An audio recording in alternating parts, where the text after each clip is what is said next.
Hello and welcome to PCMag Live. I'm Dan Costa, he is Sascha Segan, and we've got a great show for you today. We're going to run down the top tech news of the day, we're going to bring out one cool thing, and we're going to answer some of your reader questions.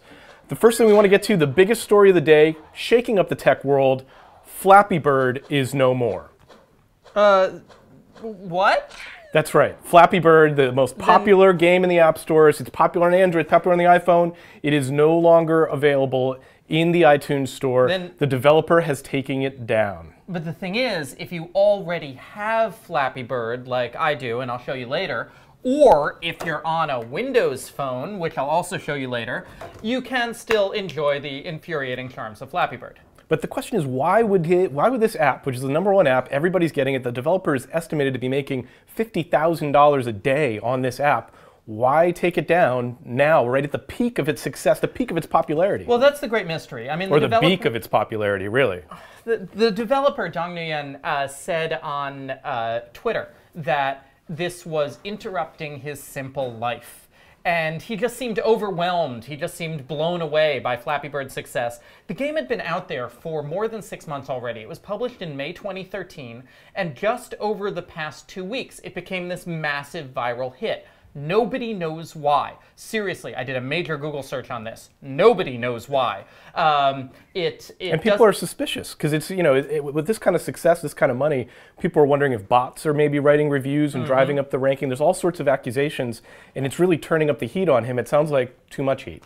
Yeah, I mean, people are talking about, oh, is Flappy Bird a ripoff of these other games? Oh, is Flappy Bird's graphics a ripoff of these other games? And he just says on his Twitter, basically, I just made this in a couple of hours. I didn't think it would be a big thing. I'm not really prepared for it to be a big thing. Bye. It sounds like he just panicked. Yeah.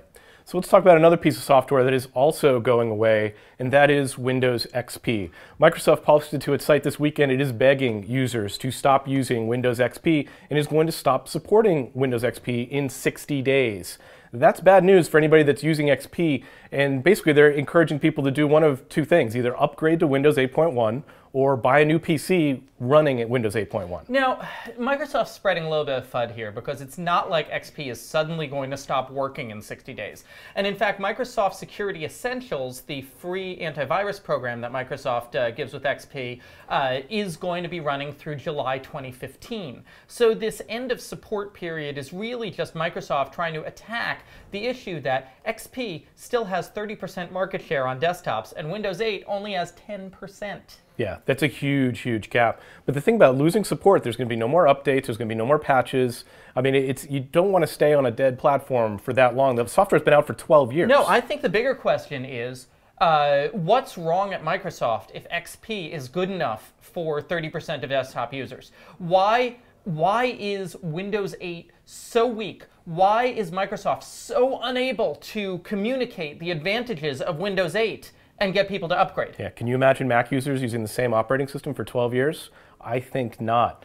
Also in the news, T-Mobile has won a lawsuit against AT&T over the color magenta. But it's not even really magenta!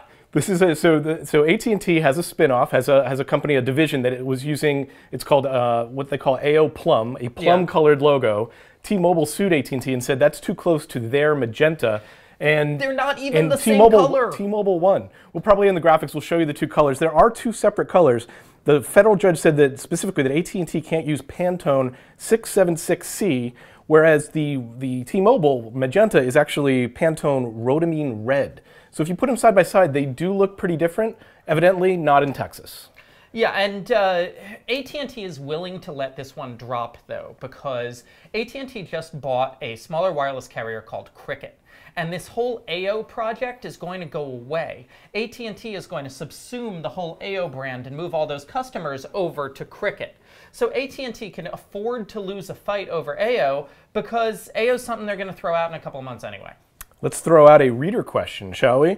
Reader question today comes from Al, and he wants to know what the best 40-inch TV, 1080p HD TV is that he can buy for under $500. See, I love this question because we get a lot of TVs in here, and we review a lot of TVs in here, and they're like $2,000, $3,000, $5,000, and I'm just sitting around in my little New York City apartment, you know, with no room for more than a 40-inch TV, thinking, I'm going to spend $5,000 on this?